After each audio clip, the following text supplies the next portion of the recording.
start the. All right. So today, what an amazing day. 2/2/22. We are February the 2nd, which also is my niece's birthday, my only niece. So I always tell her she's my favorite niece. But February the 2nd of 2022. My goodness, when you take all of those twos and you bring them together, we get an 8. And 8 is a strong number. It really is a number of transformation, but it's a number of stability. I mean, when you take 4 and 4 legs, stabilizes everything, and then you double that with 4 and 4, 8. Oh my goodness, we are in for an incredible year. Not only opportunities to really see more clearly, because this is a year of revelation. Well, this is a whole decade. The 2020 decade is 2020 seen clearly. So everything has to be revealed that kept us in the dark. Everything that clouded our perception has to come forward so that it's revealed to us. And what's amazing is it's always been there. It's been there in plain sight. And what the Course in Miracles really wants us to understand is that we get to see the world through two perspectives. The perspective of the ego that clouds everything. It is the perspective that clouds our awareness. It clouds our memory of the truth of who we are. It covers up, it blocks us from the awareness that we're one with God, that we're one with each other, that we are love. And when that perspective gets clouded, it creates then the experience of illusion. It creates a way of seeing the world that is inaccurate. So the other perspective is to correct that misperception. That perspective that is cloudy gets cleared up when we then turn on the light and see clearly. It's like driving at night. All of us know if you drive at night with your car lights off, you can only see so far. It doesn't mean that things aren't there. They're there. You just can't see them because your lights are off. You turn on the lights, you're going to see everything that was there in the darkness. But because you couldn't see it because your eyes were covered up, your light wasn't turned on, it's still there. Turn on the light. Allow yourself to see everything with the eyes of God. What you will see is what has always also been there. You will see the other lights that have been there that may be covered up as well, but you'll be able to see that everybody has a light in them. And once we turn on the light in the beginning, when we're moving through from darkness to light, when the light begins to come on, we are going to see what was of the ego. When you are completely in the light, you'll only see what is light in the other. You'll only see what is loving. You'll only see what is magnificent in another. This is the process that we go through. When we're in the dark, we can't see the light, and we cannot see. Actually, somebody comes to us with their beautiful bright light, it scares us. It's like, oh my gosh, I can't see your light. But what is dark, what is evil is there, always has been, in plain sight. But because our mind is not trained into having our light on so we can practice discernment, we just believe what we're told. So we operate with total misinformation and think that it is true, think that it is right. This is why the world of the ego, as the Course has taught us, everything that the ego does is upside down and backwards. It takes everything that is of God and flips it. So what is true becomes a lie. What is a lie then becomes a truth in this world. That's the world of the 3D that the ego runs. Then we go through the process that most of us are actually on. I don't know that there's nobody on this planet that is operating in the 5D dimension that is in human form. Because once you are in 5D, fully operating at that level of consciousness, you don't have a physical body per se, you have a crystalline body. And I shouldn't say nobody could be on this planet. We actually have beings that do inhabit this planet, but most of them, or if not all of them, are underground. I mean, there are vast communities that are in the earth. And if you study the world of Telos, That is in Mount Shasta. Underneath Mount Shasta, there is a world, a whole world of beings that they operate in their crystalline beingness. There, it's not human form that is dense. So in this 4D experience that we have been in for quite a while, very, very much activated in the late 1800s with people like Thoreau, like I can't remember his other contemporary, Thoreau and Emerson.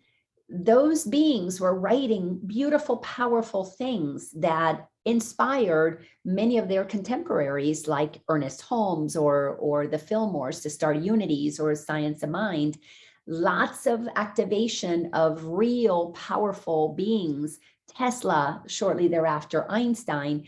These are beings who were born to begin to bring us the technologies that were going to assist us in shifting the world from 3D to 4D.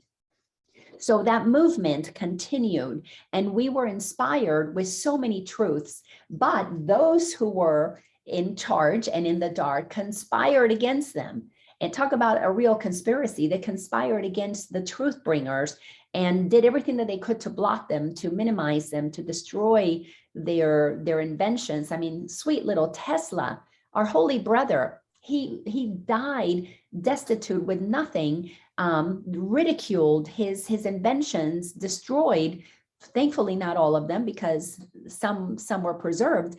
But he came to help us remember that electricity, power, to be able to have light, that should be free. It's abundantly available. So those who are greedy have been ruling the world, and we're beginning to now see more clearly what's happening. But for us to see what's happening, we first have to turn the lights on. And once the light is on, which is what's happening in the world, we're beginning to see what's happening. So this decade of being able to see clearly what has been right there in plain sight is a bumpy decade.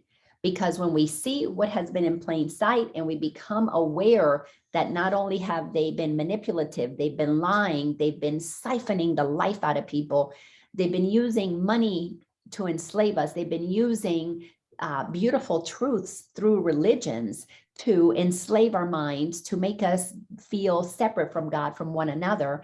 When we begin to see clearly what has happened, that they have completely turned us upside down in our awareness of who is powerful here, we are. And when we begin to see that we were complicit by willingly participating in this game of enslavement, we're going to go through a period of a lot of anger. We have to go through the anger, because we have to move through these layers and let ourselves feel the energy that was suppressed, because no child is happy that they have to give all their power away. But through the process of socialization, through the process of education, we dumb everybody down. We convert them into productive factory workers, corporate factory workers, and we take their ability to be creative, to do what they want to do when they want to do it, to be freedom-seeking beings, which is how we were born, and to force them into compliance. When we discover that so many of us followed that process down and gave our power away to force into compliance, our minds were filled with girls have to get married, have babies, and the men have to take care of those babies and those wives, and men are exhausted with that responsibility. Women are exhausted with, many of them have to take on jobs and still tend to the house and do that. So we have been totally disempowered from the truth of who we are. Believe me, there's going to be some anger when we discover that that's what happened. And everybody here who has gone through a spiritual awakening, anger comes up. Well, we're going to have to keep going through that anger and let humanity experience the revolution, the revolting that is necessary, because you cannot get to love until you go through anger. And anger is a fuel. Anger is a passionate cry for freedom. When we are unconscious, anger turns into revenge, and that revenge, when used by the ego, keeps us in a process of karma. But when that anger is consciously used for protest, for standing up, for affirming the freedom of all beings, it's a very different energy. It's very productive. It becomes very liberating because it pokes a hole through the facade of the illusion of separation, and it pokes a hole like we're seeing our holy brothers and sisters who are truckers in Canada. And now that movement is spreading around the world, because when we begin to see that everybody has a voice, but oftentimes our voice alone is like speaking into the wind. But when those voices unite, when we come into unity, when a community is formed that is speaking the same thing, it is powerful.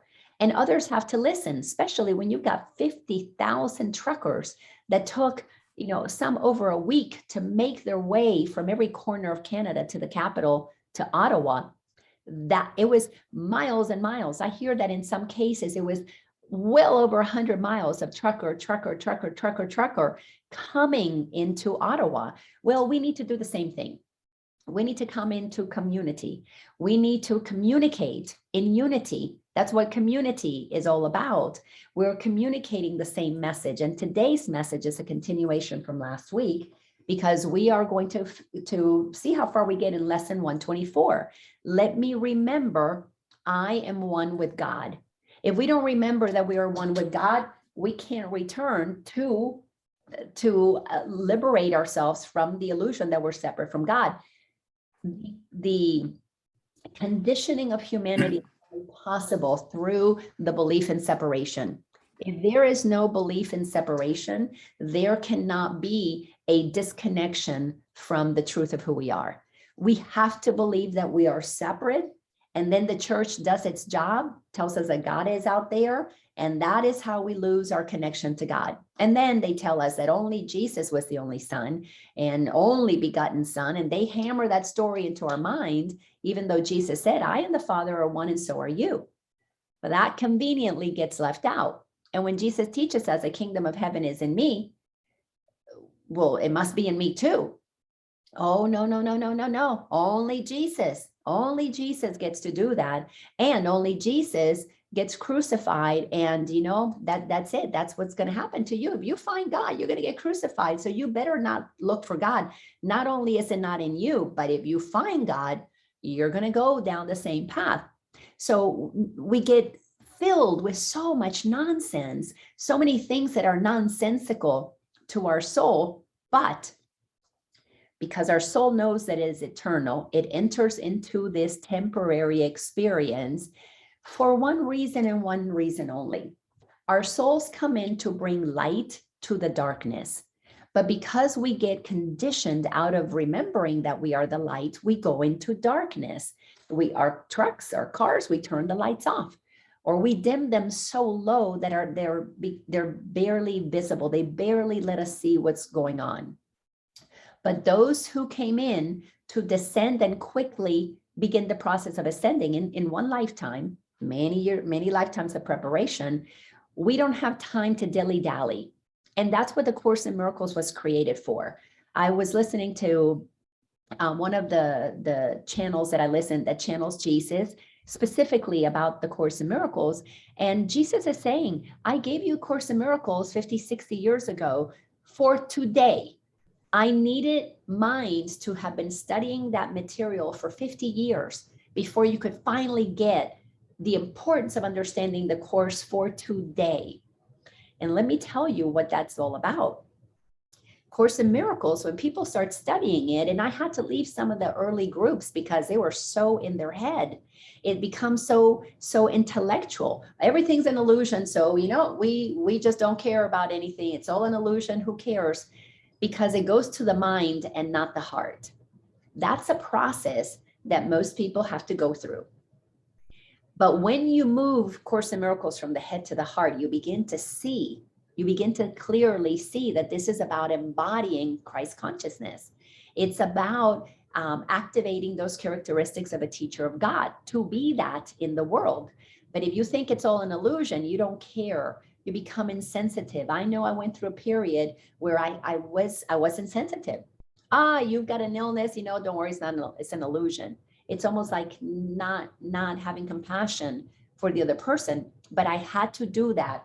We all have to move through the place where our ego gets all spiritualized. It's all in our head. Because if we don't have it in our head, we cannot access. See, from pride to courage, you cannot have the courage. Root word comes from heart.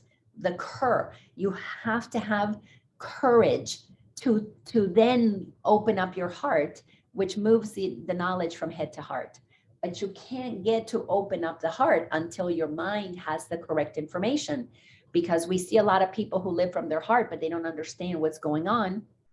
And, some of them are actually, you can take advantage of them because they're all about love and light, but the mind hasn't engaged with the knowledge that acknowledges their worth, their that they matter. So they become doormats. That's not useful. That's not useful to God, but it's part of a path. So when we go to lesson 124, let me remember I am one with God, and we take that to heart. Courage. We take that to heart.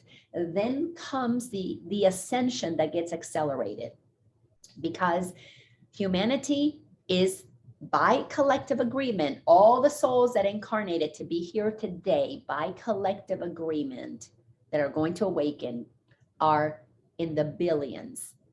I mean, I am telling you, between now and maybe another, I'm going to say couple of decades, we will have at least 1 billion people awake on the planet.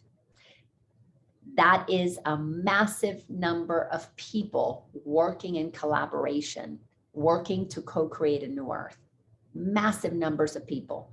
And that's possible because we've done the work that has turned on our headlights, and more people can see the what gets exposed that we are exposing, because our lights are coming together. Truckers are part of that movement. They don't need to know that they're spiritual to know that. I saw in some of the truckers, they had big banners that said mandate freedom. And I would say, I would use that line because the average person doesn't understand the truth. But the truth is, God created us free. Government is supposed to protect freedoms.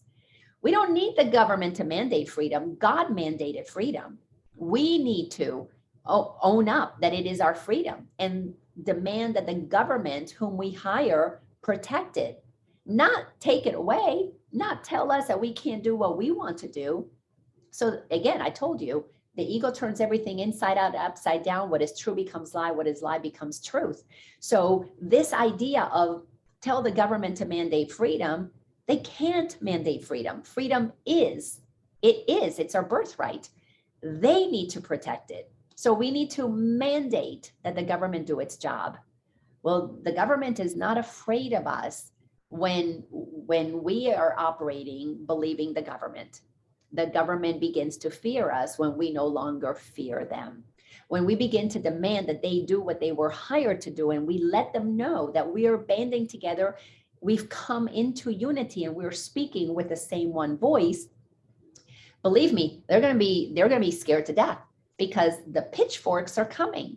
They are not going to tolerate what happened to what was her name, Marie Antoinette and Louis that was, that were beheaded in France, because the people are going to rise up. And no, we are not going to just sit around and continue to allow those who work for us to tell us what to do, when enough of us understand that it's the other way around. So humanity needs to move through what they need to move through, and anger is so important.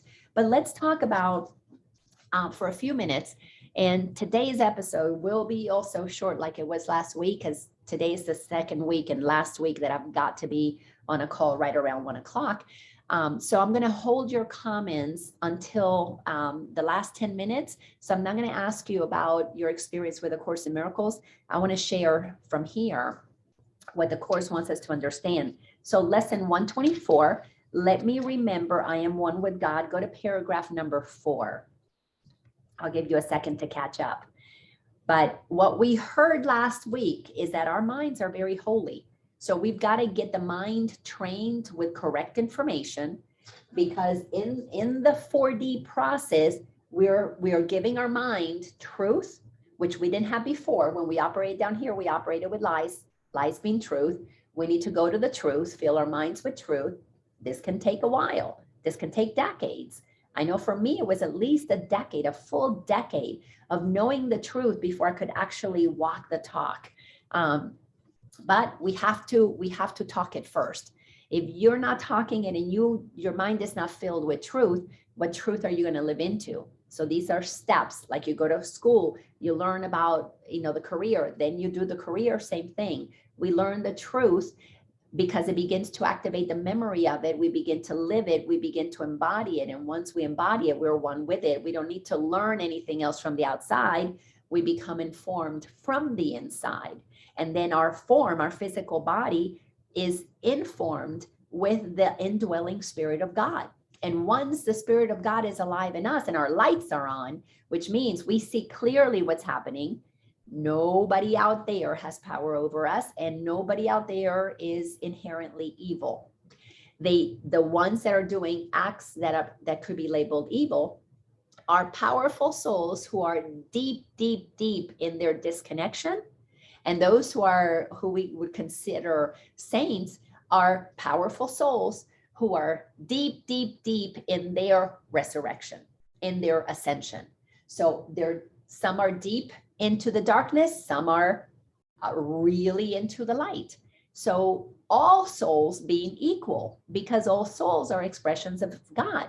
So we've got to remember that. So how holy is the mind? Powerful, because there's only one mind. The intelligence that we're all accessing is only one intelligence, the intelligence of God. Each of us has one access point. So when we receive, and Tesla gets the information on the electricity, and Einstein gets the information on gravity, and Christo gets the information on what he gets, and I get the information that I get, and somebody gets a song, somebody gets a process for curing something. We're each accessing the one infinite mind, but we only have our little point of awareness and our little point of information. We need to start bringing those points of truth together so that we can band together, come into unity, and create the communities that are going to co-create a new earth. So paragraph number 4, today, we will not doubt his love for us, nor question his protection and his care. We have to cultivate a relationship with God that is accurate, that is correct, that is true, not the lies and the BS that we got from the church telling us that God is outside of us, but actually accepting the truth of who we are, that we are operating with a God that loves us, a God that is pure intelligence, and it's a God that wants us to be absolutely happy, happy, happy, happy. It's a God that wants joy for us. Welcome back, Dondra. All right, so we need to make sure that we're not doubting this truth. We've got to get clear that the truth is the truth is the truth, and that we accept it and receive it and begin to enjoy it. Why? Because only the truth can set us free. Sentence number 2, no meaningless anxieties can come between our faith and our awareness of his presence until we are solidly grounded in the 4D information, 4D awareness of the truth of who we are. If we're not solidly grounded that we are spirit, that we have to open up our hearts, that we are awakening from a dream of separation and illusion, and activate compassion and forgiveness for others, we are going to still be operating in anxiety and fears. So for us to let go of those anxieties, we need to have faith, complete faith in our awareness that God is right here inside of us. We are correcting the misinformation, activating the truth inside of us, and then living from that place. No questions asked. This is why cultivating trust and truth takes a while, because we have to let go of the lies and they get replaced by the truth. And then we have to practice that, and it can take a while. Sentence number 4 says, we feel him in our hearts. That's why the 4D world is about the heart. This is where courage comes in. We've got to get to the the heart. We have to get there. So our minds contain his thoughts, God's thoughts. Our eyes behold his loveliness in all we look upon. Today, we see only the loving and the lovable. You cannot see with the eyes of God until you have fully accepted God in you. And once we accept God in us, we cannot help but see God is in everything we see, which is one of the lessons of the course, because everybody is God. Every single being on this planet, be it a grain of sand, a human being, an animal being, a plant being, a molecule of water being what it is, every single aspect of everything in creation comes from the consciousness of the mind that created all of it. And it's only one substance. And this substance is expressing itself through physical form so that we can see it and learn to love it. But we can't love it until we see correctly. And we can't see them correctly until we correct how we see. Isn't that awesome? You cannot see correctly until you correct what you see. I'm going to have to write that quote. That one's never come through me before. So I'm going to have to remember, let's see, at 28 minutes. Whoa, that's powerful. I've got to go sit and meditate and receive. Oh, it makes me want to cry. Whew. We have been trained into wrong seeing. And it's just part of the process. That's why we forgive everybody. They know not what they're doing. You can't blame your way into heaven. It's not possible. You have to forgive your way into heaven. And the way we forgive our way into heaven is we've got to begin by forgiving ourselves for forgetting that we entered willingly. We entered willingly and descended, and so does everybody else. All those people that are doing those evil things, they're doing us a service. They're tightening the noose to make us want to breathe. They're tightening the grip to make us want to break free. They are giving the million that are going to wake up. They are providing the very mechanism that is going to accelerate the awakening of humanity. So we can't be angry with the evildoers because they're doing us a favor. If you can see with the right eyes.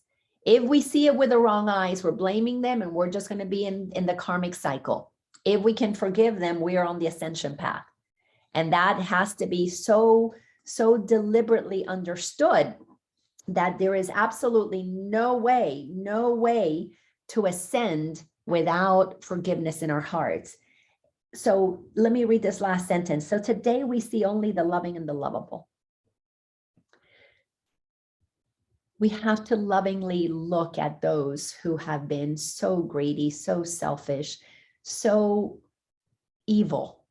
We have to see them with love, because if we don't love them, how will they know to correct their evil ways? Only our forgiveness. Now, there's going to be many that when in their anger, they're going to take revenge. That's going to happen. We can't stop that. But you know what? They have their incarnations to play out their karma in. But if you're standing on the side of going to neutral, not judging it, but from that place, offering love, because it is a call for love, you now will begin to be activating more of the frequency of the soul in you, God in you, and you'll be extending that to others. And when you are extending the love that you are to others, you are literally helping to activate the acceleration of everybody's awakening. That's why it's so crucial that we get the information in our head, drop down into the heart and become wholehearted. Let the heart, let the mind operate as one in the sharing of the truth of who we are. Because once the head and heart come together, what we are now putting out there is going to be pure love, non-judgmental love. And that non-judgmental love, which is in nothing but acceptance, high frequency. Look at acceptance, way up here.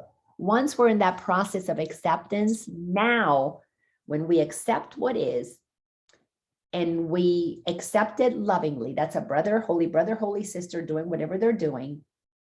We now have, with that compassion, the ability to activate discernment that allows us to deal with that appropriately, knowing that it is a brother or a sister that is calling for love.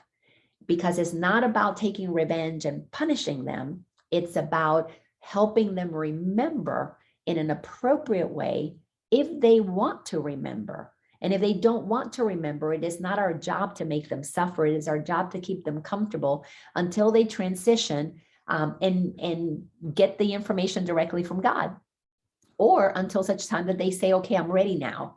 And there is such an important piece that we have got to get. We've been conditioned to believe that we need to punish bad people, but that's only because bad people were punishing us by keeping us stupid. So they twist it. It gets twisted. It gets turned inside out and upside down. So we've got to stop the punishment of anybody by bringing our heart back into alignment with God.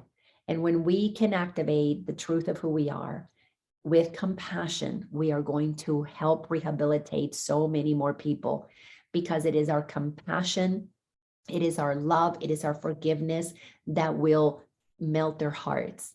Our judgment and our punishment is only going to make them more righteous, because they're going to get defensive. They're going to be attacking. They're going to be blaming. But once we begin to love them and they have nowhere to go but be inside of a space of love, that mask, that facade, that need to be a bully begins to fall away, because they really truly want to feel loved, but they don't know how to feel love. So they do it thinking that is the right way. Instead of loving one another because they don't love themselves, they begin to love power and money. And that love is really a desire ultimately for love of self. We need to be the ones who give them that opportunity. So let's go on to paragraph number 5. So we see it in appearances of pain. The reason we're using love is because we see it in appearances of pain, and pain gives way to peace. We see it in the frantic, in the sad, and the distressed, the lonely and afraid, who are restored to the tranquility and peace of mind in which they were created. And we see it in the dying and the dead as well, restoring them to life. All this we can see because we saw it first within ourselves. I can tell you, I couldn't sit here and tell you these things if I hadn't felt it myself. Until I began to feel unconditional love for people that I hated, I was angry with, I wanted them dead, or I wished ill for them. I had all those thoughts. They're normal in an egoic mind. It's normal to wish ill for those who are not doing what you want them to do. Whether people admit it or not, it doesn't matter. When you begin to change how you see others, it is automatically others begin to change in your eyes. It has to be, because when we see with the eyes of the heart and we see it as a call for love, how can you attack them? How can you get righteous? Let me read that again. All this we see because we saw it first within ourselves. That's why we have to be the change we want to see in the world. We have to ascend, come to a place of seeing the truth, and then looking for the truth in everybody else. There's a story some of you have heard me say, and this is Mr. Rogers. Those of you who are familiar with the character, the person, Mr. Rogers, who had such a beautiful heart. I think he passed away. I could be mistaken. Had a beautiful heart and just loved everybody. He had a long running show where he would teach children about love, and they would come on his show. You could see the sincerity of his gentleness. He was just a loving being, and he thought children should have an experience, even if it was for a short part of their day, where they were around people who were loving, so that they could learn the truth about who they are. Well, Mr. Rogers' mother taught him from a very young age to always look for the good. And whenever there was a fire or an accident, or something that might have happened that was, a bad situation, his mother trained him from a young age to always look for the helpers.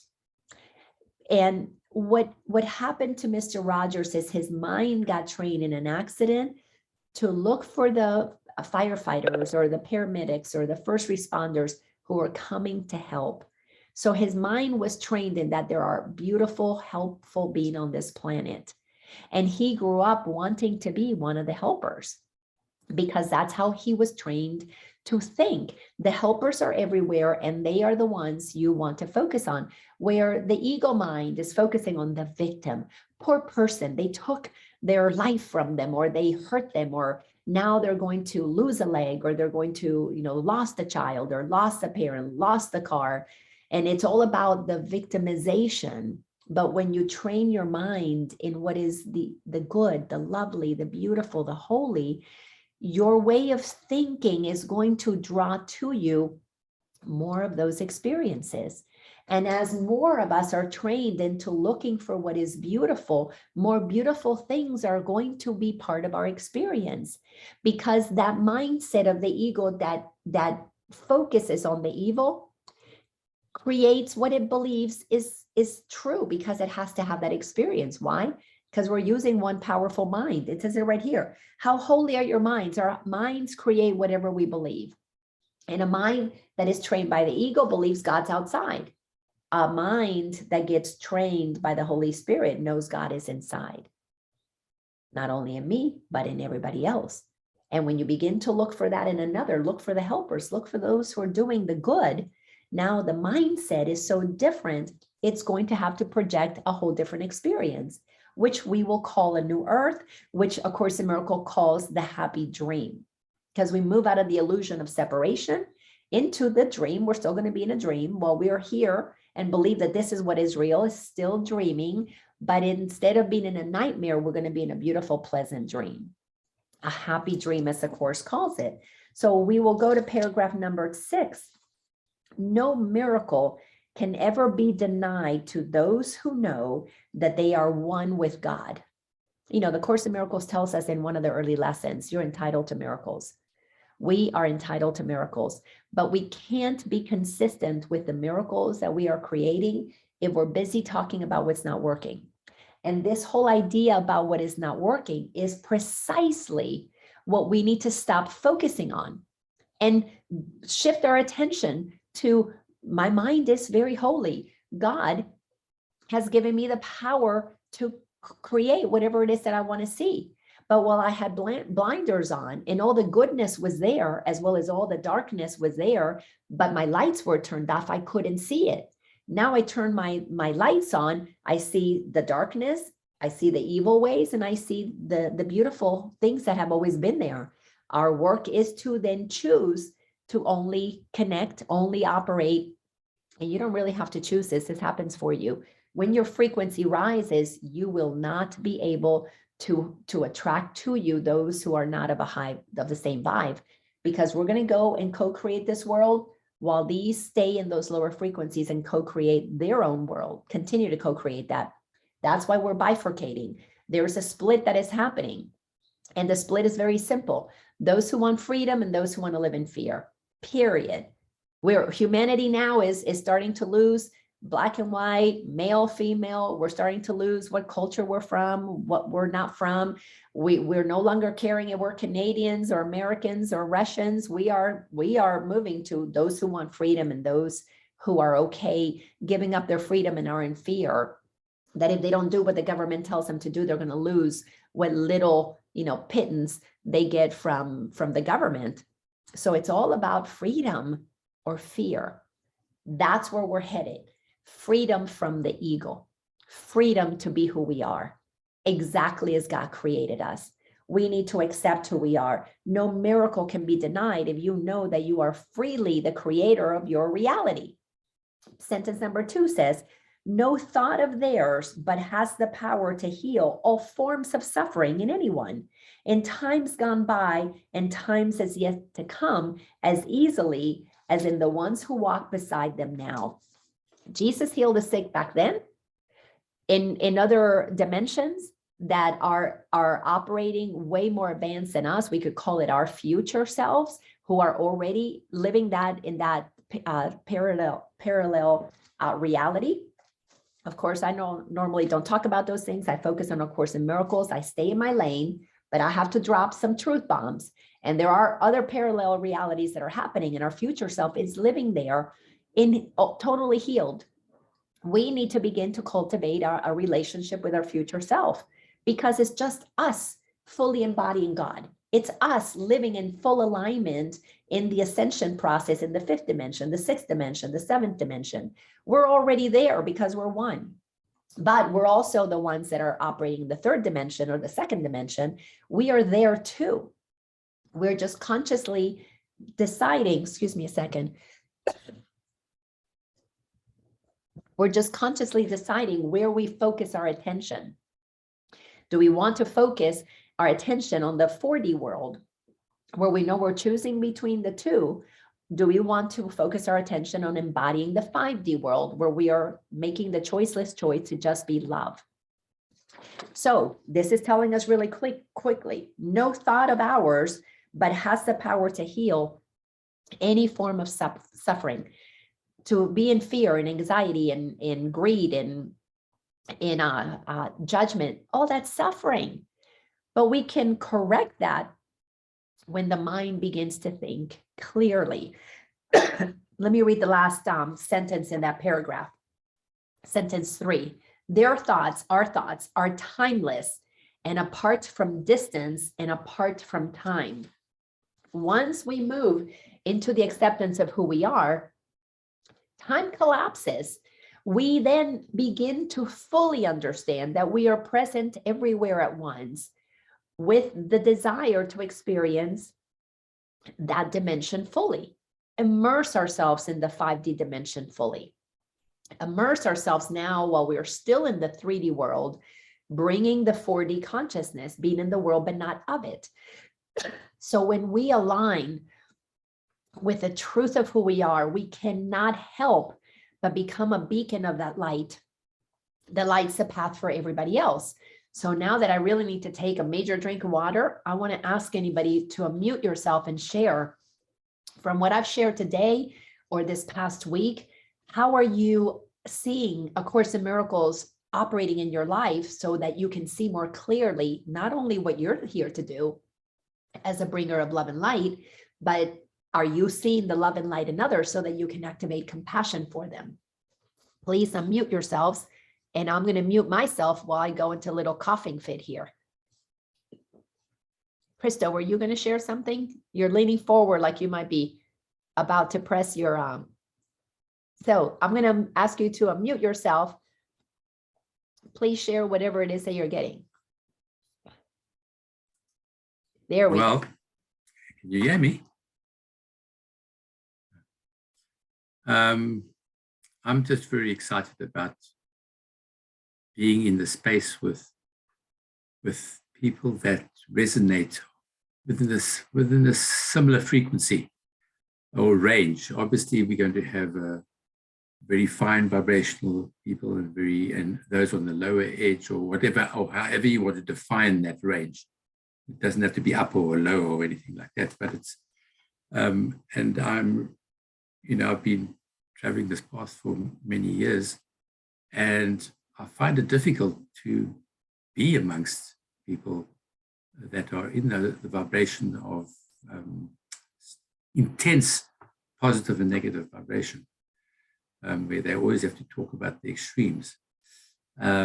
So I'm enjoying every bit of what you said, and I'm just loving the pregnancy of what's coming. It's really, it's probably out already, and we're just having to play the game more, is my sense.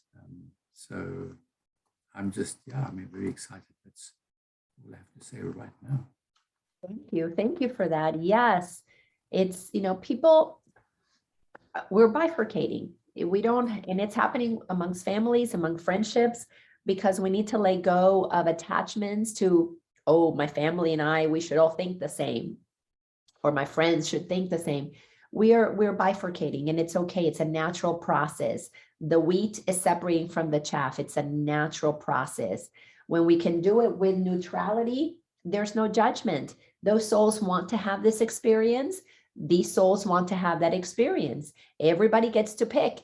Everybody's a powerful creator of their reality. And what is necessary is the honesty to say, you know what? I like living in fear, or I like living in freedom. And when we can state with honesty our personal preference, we then just connect. We are drawn to synchronicity. It's always been operating, but with less resistance from the ego and doing it my way, we just fall into the flow. That's why this is a place of flow. We begin to flow with what is our higher selves, our, you call it, yes, it's not higher, lower, really, there is no up and down.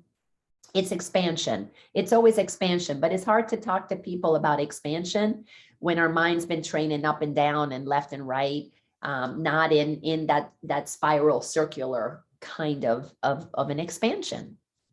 Thank you for that. Who else would like to share any nugget from today's share, or examples of how you're seeing Course in Miracles active in your life? Please unmute yourselves. Don't be shy.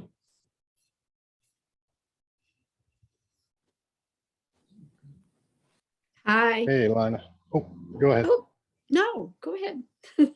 All right, Tom, you go ahead, and then we'll go to Kat. Oh, okay. You know, I had a situation happen yesterday. We have a situation where we're having to remove a guy from our board of directors. And this individual he's not a pleasant person. I'm just going to say it like that. However, he's going through heavy duty chemotherapy for Agent Orange poisoning. And he's getting into some chemopsychosis stuff. This makes his behavior extremely erratic. And unfortunately, that's just not something, that we can have for this facility. So I had two men who were just coming at it like bulls in a china shop. This guy is effing crazy, and and all this other stuff. And again, I went to this place of creator love, and I just reminded them that there's a way to handle this without insulting the man or tearing him down, removing our ego from this, because nobody really likes the guy. But that doesn't matter when it comes to interacting with people. I don't have to like people while I lovingly take care of things that need to be taken care of. And I just, it's real telling to me that today I'm hearing this as a recurring theme in the session today. So thank you. Sometimes it's just reassurance I'm doing the right thing.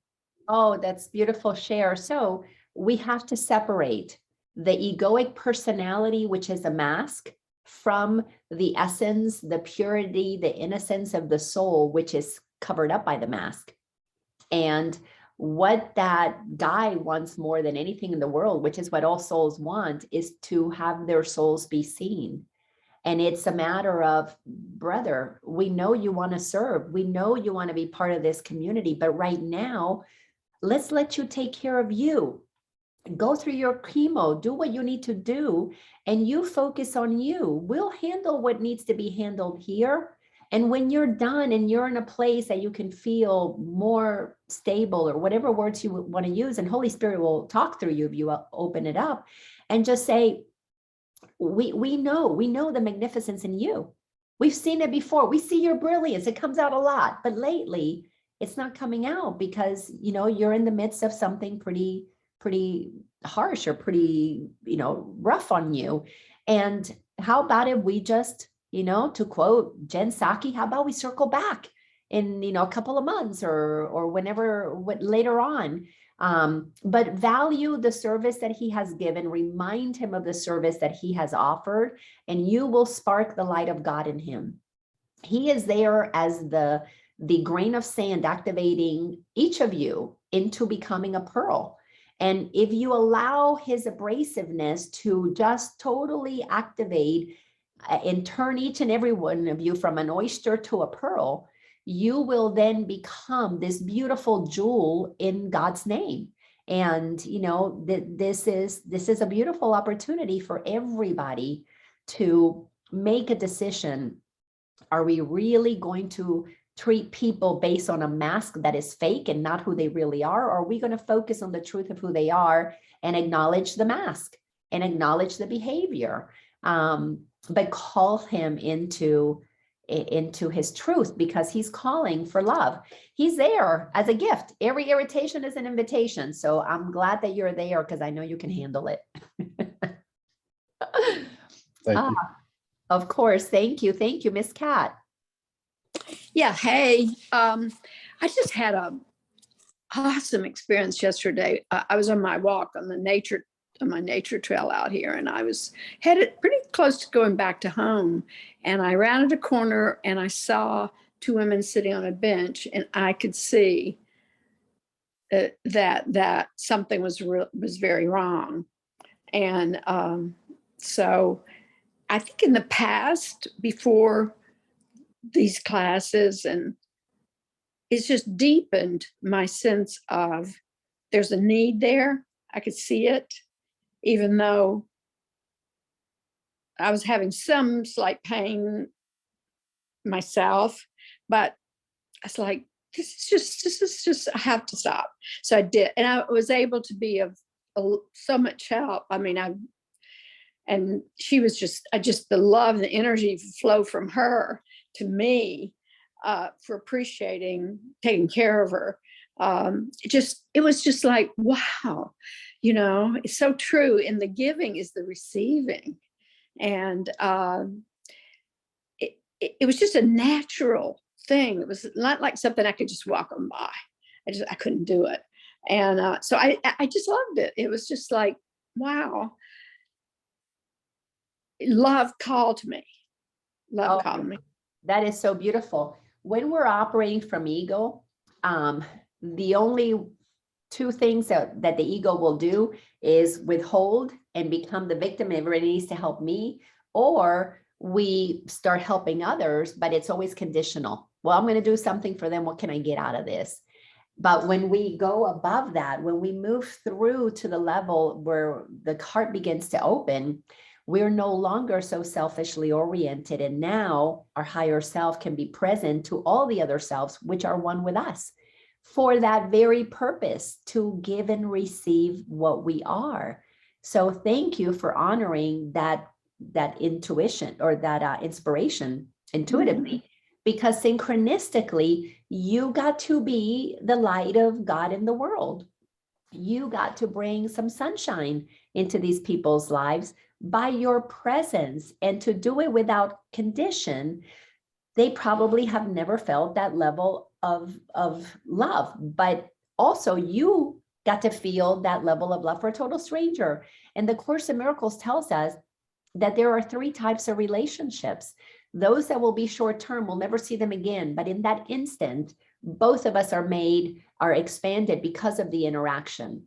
You had that moment. Then, of course, there's the relationships that last a little longer, only to break up. And then those relationships that will last forever, the lifetime. So in that moment, you got to be what you are, and to see how good it feels. And we do it with 1 or 2, and then eventually we do it with 10 or 20, and eventually we do it with everybody. So thank you, sister, for being that. That is so beautiful. Let's just take one more person in the sharing, and then I'm going to read one last line. And we'll complete for today and hook back up next week. If anybody wants to unmute themselves, and while anybody is unmuting themselves, I'm just going to share between 2/2/22 and 2/22/22, February 2nd to February 22nd, the energies are intense. This may very well be the most intense period that we are going to go through, where we are receiving incredible energies that are activating for us. For the world, is activating the anger, for those who are asleep, activating a need for revenge, which is necessary when you're moving up the emotional scale, activating the desire to speak up, activating the desire to push back. So those who are awakening, who are still asleep, are going to feel this energy that they're going to feel like, okay, I can't sit back anymore. Those who are awakening, this energy is going to be feeling quite intense in different ways. We're going to be feeling the energy in a desire to cocoon, to just shut down, to listen more deeply to source, to intuition, exactly what you were doing, Kat, Tom, what you're doing. Instead of doing the old way, we're being called to do it the new way. But also these energies are transforming our DNA. They're activating shifts and desires in us to change what we eat, change what we drink, change maybe what we wear, make us more clear that we need more quiet time, more meditation time, more connection time. Listen to what you are sensing, especially if it's something different than what you've been used to, because the energy that we are, it's the whole universe. It's a freaking God is calling us to freaking wake up. It's like, it's time, you little planet, that it's time for you guys to wake up and move out of the immaturity that you've been in for thousands of years. Time to grow up. And to go to the fourth dimension is a major step up for these people. For us to go to the fifth dimension is a major step up from where we've been. It is a call into more of the embodiment of the truth of who we are. So our bodies need to catch up with the holiness of our mind and the love in our hearts. So the body now needs to be activated into a higher frequency, but that happens after the mind knows truth, the heart extends love, then the body has to be the carrier of that frequency. So it has to recalibrate itself. It has to want to eat of the foods that are high frequency. The junk stuff, the processed stuff, the animals that have suffered to get to your table, all those things become undesirable. I know it has for me the last 3-4 years. What I could eat, what I drinking, alcohol, all those things, pretty much gone. I don't have to do it. It just, my body is recalibrating. So allow these energies to continue to move you into realms we do not know what they're all about. In our human form, we don't know them because we have been living in density. We're moving into higher frequencies. So accept what's coming. Anybody else? Nobody else unmuted themselves. So let me read this one line. This is in paragraph 7. So we'll pick up on this next week, but it's such a beautiful line that I want all of us to leave with this one today. We join in this awareness as we say that we are one with God.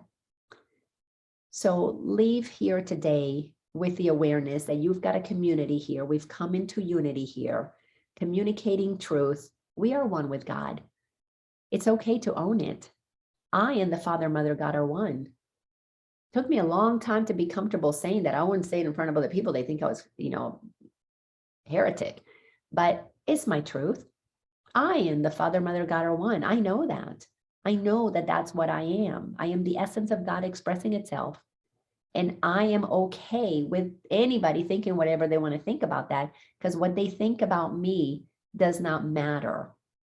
What matters is that my thinking now is in alignment with God's. And from that place, I can enjoy this awareness and say that I am one with God, which means I am one with you and with everybody else, because it's all one and the same.